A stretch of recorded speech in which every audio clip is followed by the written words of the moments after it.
The shrimp fork was still cold in my hand when I felt it, that eerie stillness you get right before a tornado peels the siding off your world.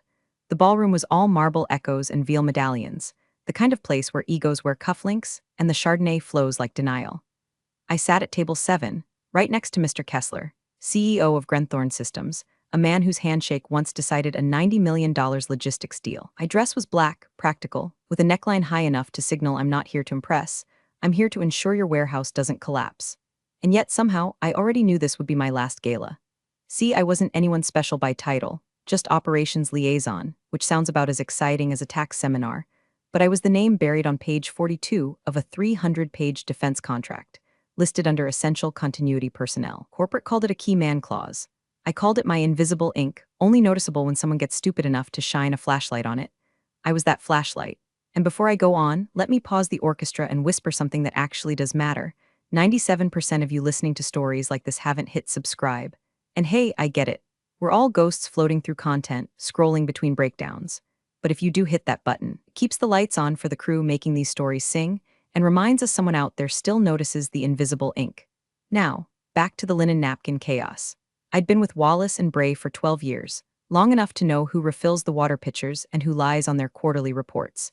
I got there back when the printer room had a fax machine and people still made eye contact. My job wasn't glamorous, but it mattered. Every Tuesday I had standing calls with Grenthorne's procurement leads. Every Friday I reviewed shipment redundancies like a surgeon spotting tumors.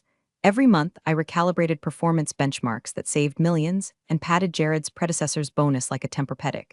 But no one remembered that, especially not Jared. Jared was new. Jared wore loafers without socks.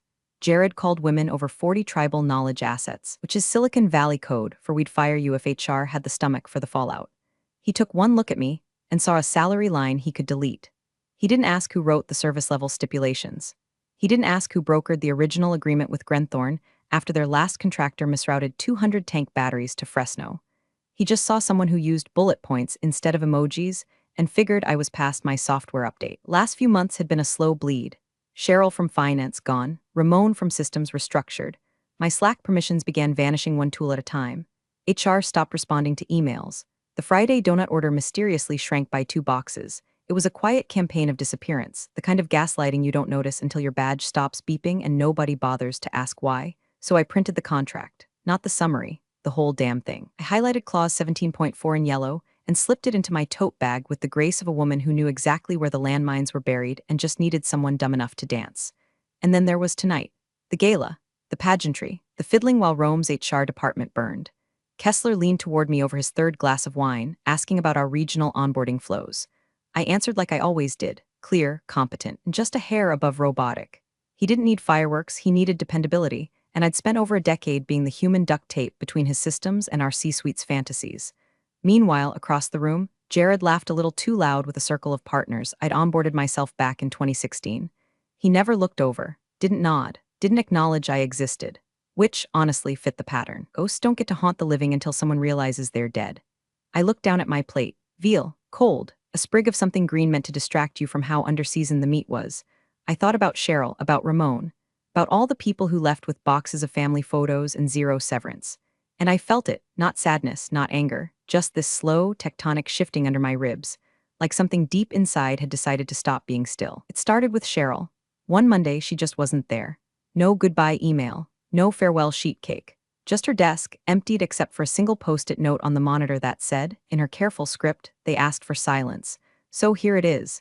That was the same week Ramon's calendar stopped populating. HR told us he'd taken a voluntary opportunity to pursue personal endeavors, which is the kind of corporate poetry you write when a man's livelihood is erased over Zoom. I asked around, softly, carefully, like a woman who's seen enough witch hunts to keep her matches dry. No one had answers, or at least, no one was willing to admit they did. Jared had been VP of Operations for a grand total of 7 months, and his first big initiative was what he proudly called the fat cut. Said it during an all-hands call with the same grin he used when posting morning gym selfies captioned "No days off," not even for HR. He didn't bother to name names, just said we'd be trimming redundancies to better align with post-pandemic scaling. Anyone who still had a desk just smiled like hostages and nodded. Jared didn't like legacy. That was his buzzword.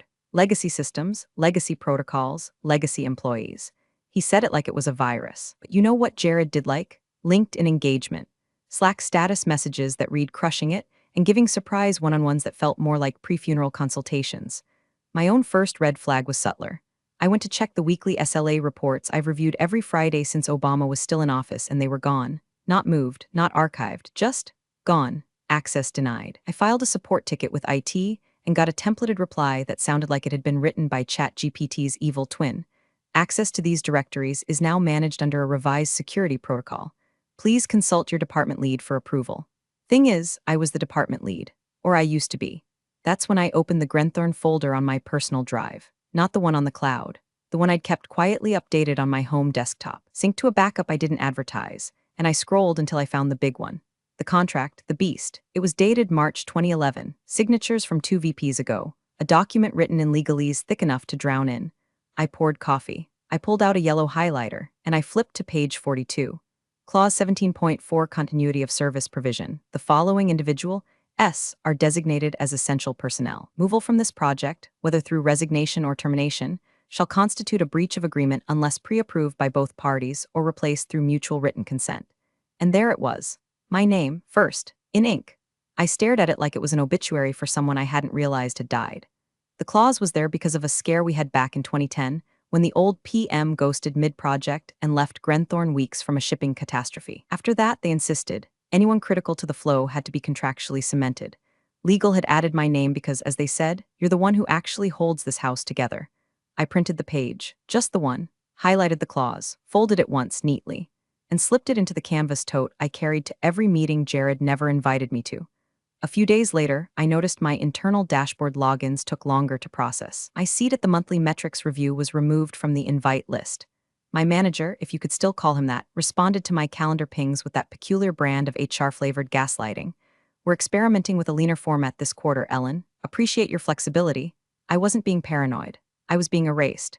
The only problem was, no one told me what day they'd scheduled my execution. So I waited, quietly, like a blade tucked behind glass. And Jared? Jared was already sharpening his scissors, whistling while he cut. They say black tie events are where partnerships are sealed, but all I could feel was the slow untethering of mine. The fabric of the gown itched like guilt. My heels pinched like deadlines. I walked into that chandelier-glutted ballroom like a woman stepping onto a sinking ship, smiling for photos while knowing full well the lifeboats were reserved for the beautiful and the blind. The place reeked of money and fear, old executives with young dates, the clink of $300 stemware, and the soft murmur of people laughing too loudly at nothing. I'd been to this gala 9 times. I'd helped design the seating chart 5 of those. But this time, I wasn't on any planning committee. No one had sent me a dress code. I only knew I was invited because Mr. Kessler himself had texted me. You're coming, right? I made sure you're at my table. And there he was, Mr. Robert Kessler, CEO of Grenthorne Systems, leaning back in his chair like a man who'd seen 3 wars and still didn't trust peace. He was wearing a dark gray tuxedo that probably cost more than my entire living room, sipping bourbon neat with the calm detachment of someone who reads government contracts for sport. Ellen, he nodded as I sat down, you're the only reason we survived that 2014 backlog fiasco. Don't think I've forgotten, he meant it. Kessler wasn't one to waste praise. He handed it out like a black market organ, rarely, surgically, and only to those who'd earned it. Just glad we got you those fuel cells in time, I said, folding my napkin, voice steady, hands colder than the silverware. Across the ballroom, Jared held court with a half-circle of consultants and junior executives. He was all teeth and hair gel, gesturing like he was coaching a startup through a TEDx audition. Every now and then, someone at his cluster laughed too loud, some poor intern or director eager to suck up the fumes from whatever tech jargon he'd cribbed off Forbes that morning. He never looked my way. Not once. It was like I'd never existed, like someone had already wiped me off the org chart and was just waiting for IT to catch up. They'd seated me 2 chairs from Kessler, near a former state rep and a director from Janssen Aerotech. All small talk and fork clinks, but my mind was miles away, back at my desk, back in the cubicle where Cheryl used to keep a jar of mints and Ramon stuck comic strips to the printer. Back when team wasn't just a word Jared used before eliminating half of one. The salad came. Arugula and whatever edible flowers chefs like to pretend are worth $28. I picked at it. Kessler talked about supplier chain reforms and overseas compliance, topics I usually love, but tonight felt like distraction, like humming in a burning room. Your VP's here, Kessler said offhandedly, eyes drifting toward Jared. Yep, I replied, dry as drywall. He's very enthusiastic. Kessler raised a brow. Enthusiastic's one word. I smiled tight. He didn't press. He didn't need to. Men like him knew when someone was being phased out, they'd seen it too many times. Hell, they'd probably signed off on it more than once. but there was something in the way he looked at me, measured, curious, like a man checking for cracks in a dam he thought was solid. The night dragged in polite, sparkling misery. I answered questions. I passed roles. I made eye contact and laughed when required. And all the while, Jared never looked over. Not once. Not a nod, not a glance, not even an accidental gaze that might signal, oh hey, I remember you exist and you're the reason we still have a logistics stream. It was like I'd already been deleted. Like someone had pressed backspace on my legacy and the cursor was now blinking where my name used to be. And the thing is, he could have acknowledged me. He could have waved. Could have said something like, glad you're here, Ellen, or even just a nod across the room. Basic decency, corporate style. But silence is louder when it's deliberate. And I knew in my gut the decision had already been made. I was just the last one to be told. Still, I kept my back straight. I clinked my glass during the toast. I didn't fold, because no one notices invisible ink until it bleeds. It came between bites of veal, cold, rubbery, overdosed. My knife had just met a bone it shouldn't have when my phone buzzed in my clutch like a distant warning siren. I don't check messages during dinners with clients. That's one of my rules. But something in the vibration felt off, longer, more insistent, like it knew. I slid the clutch open and thumbed the screen. Jared M., 8:44 p.m. Pack up Monday. We're streamlining. Services are no longer required. No greeting, no punctuation, not even my name. Just services, like I was a vending machine past warranty. My stomach didn't drop, my heart didn't race. There was no cinematic gasp, no shattered wine glass, no soft jazz pause, just stillness. The kind of stillness that comes when a blade finally exits the skin after years of pressure. I looked at it for 3 seconds, took a breath through my nose, and then, without turning my head, I tilted the screen toward Kessler. He was in the middle of swirling bourbon in his glass. He paused, read the message, once. Then again, his eyes didn't widen. His lips didn't part. He just set the glass down on the white linen, folded his napkin once, and leaned in like he was about to discuss something as mundane as freight capacity. Do you remember Clause 17.4? He asked, voice low, calm, deadly smooth. I nodded. He pulled out his phone, some matte black model that probably doubled as a satellite transponder in emergencies, and began typing. Deliberate, 2 thumbs, no urgency, no typos. Then he showed me the screen. To Jared M., I believe you just terminated our master service agreement as well. See you in court. He didn't press send immediately. He looked at me first, that question lingering in the air between us like smoke. Are you sure you want this? I didn't smile. I didn't blink. I just nodded again, barely more than a tilt. He sent the message. And in that moment, new silence was born, not the awkward kind, not the ceremonial hush before a speech, but a silence with gravity. A silence with consequences. Somewhere across the ballroom, Jared's phone buzzed in his jacket. He didn't check it right away. He was too busy laughing at his own story, surrounded by people who didn't know the floor had just fallen out from under him. Kessler turned back to his plate like nothing had happened, took another sip of bourbon, picked up his fork. I went back to eating. There was no panic in me, no rage, just a cold sense of completion, like watching a missile finally leave the silo after years of waiting underground. It wasn't vengeance. It was protocol. Jared thought he was streamlining. What he actually did was set off a legal landmine crafted by people who understood that continuity wasn't a buzzword, it was a contract, and he just violated it. I didn't need to raise my voice. I didn't need to argue. Jared's arrogance had fired the gun. All I did was make sure it was pointed at the right clause. Around the room, people kept chatting, toasting, cutting into overpriced protein, but I felt the shift like wind changing before a storm. Jared finally looked at his phone. His face didn't crack, not yet, but his brow furrowed. His jaw ticked. He stepped away from his circle toward the lobby, moving quickly and without his usual swagger. Kessler smiled at the dessert menu. They're doing creme brulee tonight, he said, like we were talking about weather. They always burn it, I replied. He grinned wider. Not the only thing getting torched. The creme brulee was burned, of course it was, but I ate every last bite like I was spooning justice out of a sugar-crusted coffin. Jared never returned to his seat. His chair sat there like a question mark with no answer, napkin still folded, wine untouched. From across the ballroom, I'd seen him read the text. His jaw clenched so tight his buttocks probably creaked. Then he stood up, abrupt and stiff, and disappeared into the shadows of the lobby like a man realizing mid-dance that his shoelaces were tied together. The rest of the gala played out like a string quartet on the Titanic. Waiters poured coffee. Toasts clinked. Speeches dragged on. But under it all, you could feel the shift, a subtle ripple beneath the tablecloths. Something had gone off. No one said it, but glances started darting like nervous fish in shallow water.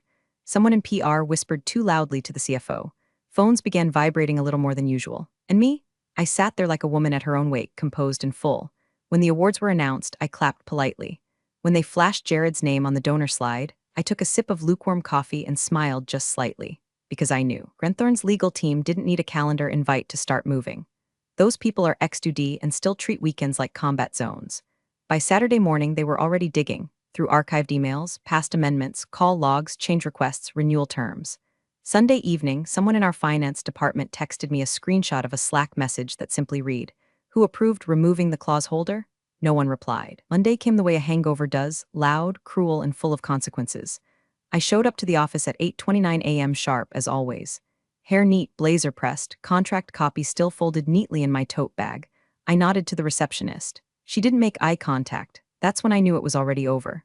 By 8:37, a guy from facilities, Mark, poor kid, showed up at my cubicle holding a small cardboard box and looking like he'd rather be anywhere else. "Hey, Ellen," he mumbled, not meeting my eyes. "I was told to help you, collect your things." "No need," I said, pulling out the box I kept under my desk for seasonal mug rotations. "I travel light." I dropped in my charger, my stress ball shaped like a shipping crate, one photo of my niece and nothing else. I didn't take the plaque from 2018. Let them keep their hollow trophies. I didn't say goodbye to anyone. Why make ghosts out of the still living? At the security desk, I removed my badge and slid it across the counter. The guard looked confused. "They said someone would walk you out." "No need," I repeated. The front door opened with a hiss. The sun was too bright, the parking lot too quiet, but I didn't linger. I didn't cry. I didn't even curse. I got in my car, shut the door, and waited 5 full seconds. Then my phone buzzed. "Kessler, 9:02 a.m. Sit tight. This gets fun." That was it. No emojis, no signature. Just 6 words with the casual menace of a trigger warning. By lunchtime, whispers were leaking from Grenthorne's vendor relations team. The termination was flagged. Internal compliance raised concerns. An email chain surfaced showing Jared had made unilateral staffing changes without consulting legal, violating the terms of engagement for a Tier 1 contractor. I didn't need to lift a finger. All I had to do was not interrupt the machine while it chewed through him. That afternoon, my inbox was locked. My Slack profile blinked inactive. My name was removed from the weekly meeting roster. But the thing about trying to erase a key name is, sometimes that name is the one that unlocks all the consequences. I wasn't gone. I was detonated. By Tuesday morning, Wallace and Bray's lawyers had already entered the first stage of corporate grief. Denial, with a side of white-knuckled panic. They sent a memo to Grenthorne claiming the clause in question, Clause 17.4, continuity of service provision, was contextual and non-binding under the current scope of vendor relationships. They even had the audacity to suggest the wording was outdated, referencing personnel no longer central to operational workflows. Here's the kicker: my name wasn't just scribbled in the margins. It was etched right there, bolded with a timestamp and initials from 3 executives, including the now-retired general counsel who used to call me the only adult in the damn building. And unlike most of the contracts Jared skimmed between reps at his standing desk treadmill, this one was never amended. Not once. Not in 12 years. Grenthorne's reply was swift. 1 sentence, 14 words. "Your firm has breached contract terms. Formal complaint and demand for damages incoming." By noon, the lawsuit was filed. Not threatened, filed. The number hit like a bomb: $38 million, immediate projected losses, government penalties, and potential delays in 5 military supply chains due to the severed continuity. But it wasn't just the dollar sign that did it. It was the fact that the breach was so stupidly preventable, so embarrassingly reckless, that PR couldn't even spin it. The firm's general counsel reportedly slammed a binder across a conference table and muttered, "You fired the clause holder?" Like he'd just found out someone accidentally donated the company credit line to a fake orphanage. Internal audits began within hours. HR logs were pulled. Email trails were scrubbed. Slack channels went read-only. Everyone was digging for someone, anyone, who could say they signed off on my termination. Didn't find anyone because there wasn't anyone. Jared, in all his sockless glory, had acted unilaterally. No legal review, no leadership sign-off, no due diligence, just vibes. He tried to pull rank, of course. Sent an all-hands email claiming the clause had aged out, that he was fully empowered to make strategic personnel decisions in alignment with post-pandemic restructuring goals. But HR wasn't biting. Legal wasn't biting. And the board. They weren't just not biting, they were sharpening their knives. A week later, an internal email leaked. 4 words in the subject line: "Who approved firing Ellen?" The thread had no replies, not even a single "let me check." Just a chain of executives quietly choking on their own omission. And me? I was on my porch, tea in hand, watching squirrels decimate my bird feeder. I didn't gloat, didn't toast, just let the sun soak into my knees, while Grenthorne's legal team calmly dismantled every excuse Wallace and Bray tossed their way. By Friday, the firm's stock dipped 6 points. By Monday, their biggest West Coast client canceled a contract renewal. Someone in comms had the brilliant idea to call it an unfortunate misalignment of internal protocols, which is legalese for we hit ourselves in the face with a rake. Jared stopped posting on LinkedIn. His last update, excited to lead our next phase of growth, was now a grave marker floating above a battlefield he didn't know he'd started. No one blamed me, because I hadn't pushed the avalanche. I just stepped aside and let it fall. They tried to hide it at first, shoved the whole mess behind a velvet curtain of legalese and press silence, but $38 million doesn't go quietly, and neither do government contracts. By the following Thursday, Wallace and Bray's board was herded into an emergency meeting that bled well past midnight. The kind where no one finishes their Pellegrino, and someone inevitably gets cornered in the hallway sobbing into a branded stress ball. The minutes leaked. Investor reps from at least 3 funds demanded heads, not metaphors, actual personnel terminations.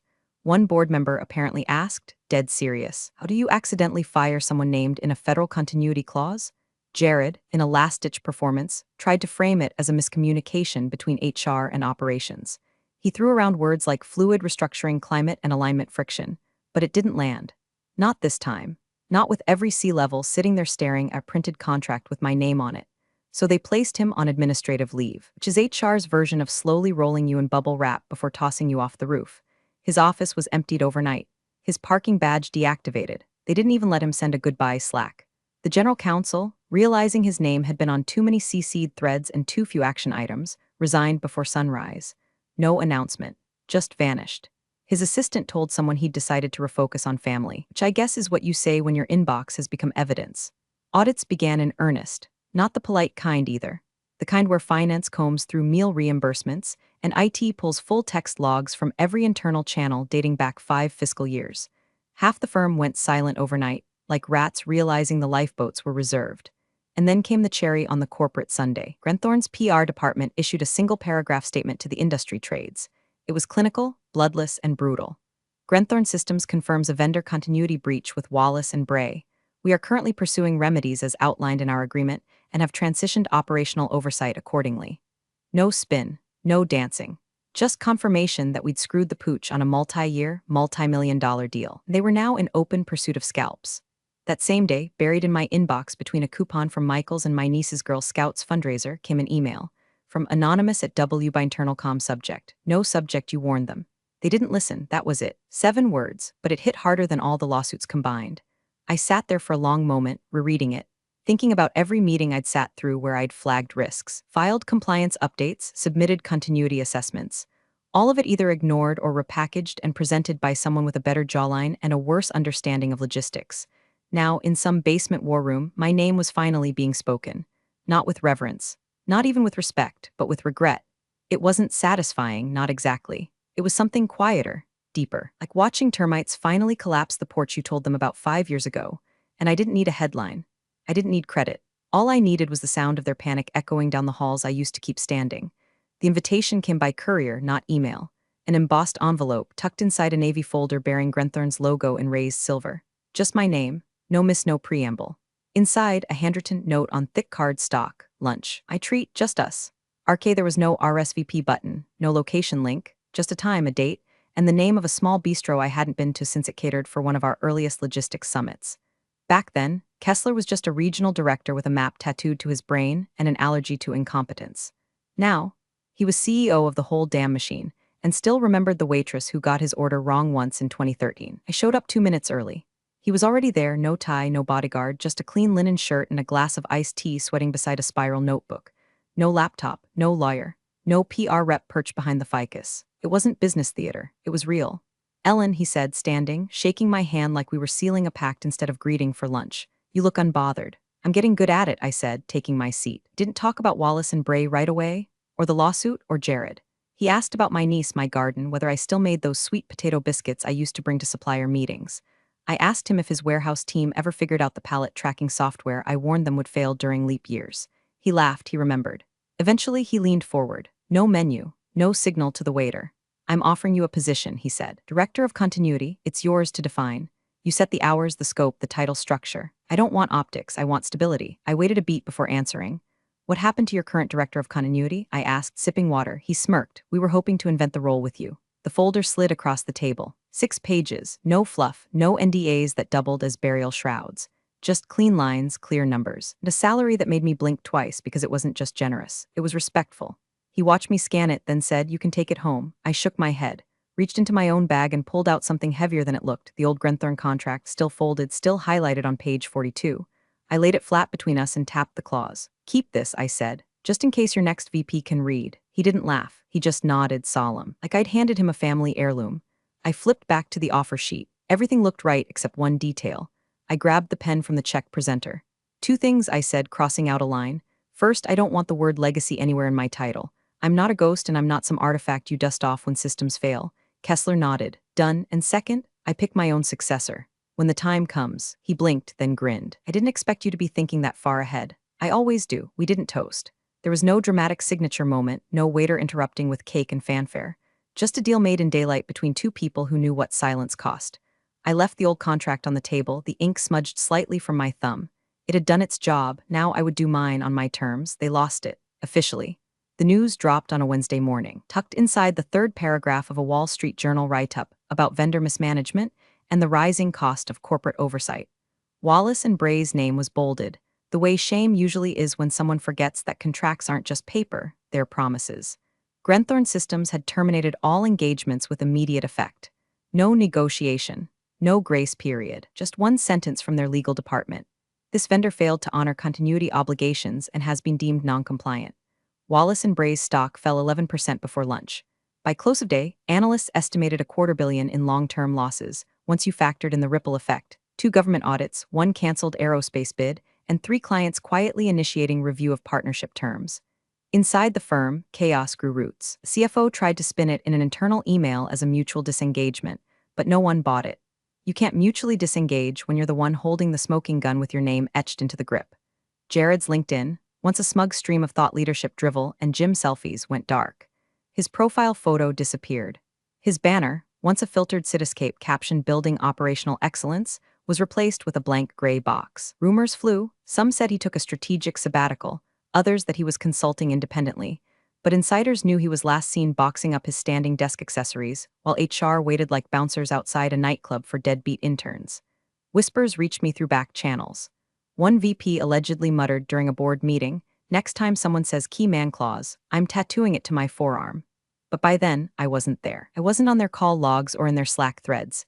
I wasn't being CC'd or quietly looped in. I was gone, and that was the point. I spent the next month working part-time from my back porch, if you can call occasional strategy calls and invoice approvals working.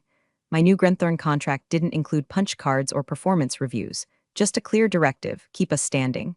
The rest of the time, I read books I never finished, tended my late summer tomatoes, drank coffee that hadn't been reheated 3 times between meetings. No alarms, no team-building workshops, no Jareds. One afternoon, while the sun warmed the balcony and the neighborhood kids made noise like hope down the street, a brown parcel arrived. No return address, no note. Inside, a frame, black walnut, glossy glass, and behind it the original Wallace and Bray Grenthorne contract. Page 42 facing out, clause 17.4, highlighted in faded yellow. My name, Ellen D. Renner, still legible, still standing. I set it beside me, poured a second glass of Pinot, and leaned back in my chair. The breeze was soft.